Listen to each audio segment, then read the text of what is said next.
భార్యాభర్తల మధ్య గంట సేపటి నుండి జరుగుతున్న గొడవ భర్త ఒక్క మాటతో ఆగిపోయింది.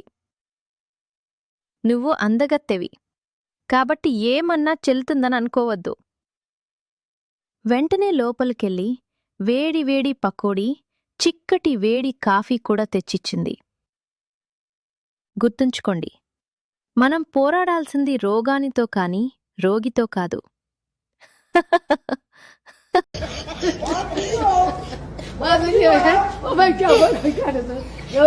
బస్సు డ్రైవర్, పూజారి ఒకేసారి స్వర్గానికి వెళ్లారు.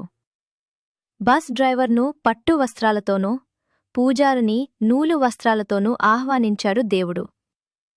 నిరంతరం నీ ప్రవచనాలు చెప్పే నాకేమో నూలు దుస్తులు, ఆ డ్రైవర్కు పట్టు వస్త్రాలైది అన్యాయం దేవా, నేను హర్ట్ అయ్యాను అన్నాడు పూజారి. నువ్వు ప్రవచనాలు చెప్పేటప్పుడు భక్తులు ఎంచక్కా నిద్రపోయేవారు, కాని ఈ డ్రైవర్ బస్సు నడిపినంతసేపు భక్తులు నా నామస్మరణ చేస్తూనే ఉండేవారు.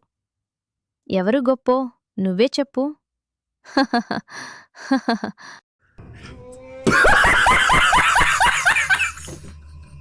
ఓ తండ్రి కొడుకును అడిగాడు, ఎరా పొలానికి వెళ్తున్నావా? వెళ్తున్నాను నానా, కానీ అక్కడ ఒక అమ్మాయి ఉంది. అసలు నేనేం చేసినా ఏం మాట్లాడటం లేదు. కొడుకు చెప్పాడు, అరే దరిద్రుడా, అదిష్టి బొమ్మరా.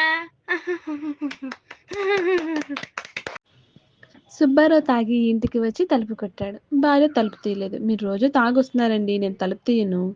అప్పుడు సుబ్బారావు చెప్పాడు, అందమైన భార్య కోసం అందమైన బహుమతి తెచ్చా, తలుపు తీ అన్నాడు. భార్య తలుపు తీసి సుబ్బారావు లోపలికి వచ్చాక అడిగింది, ఏది నా అందమైన బహుమతి? అందమైన భార్య ఎక్కడుందో చూపించు ముందు అని అన్నాడు.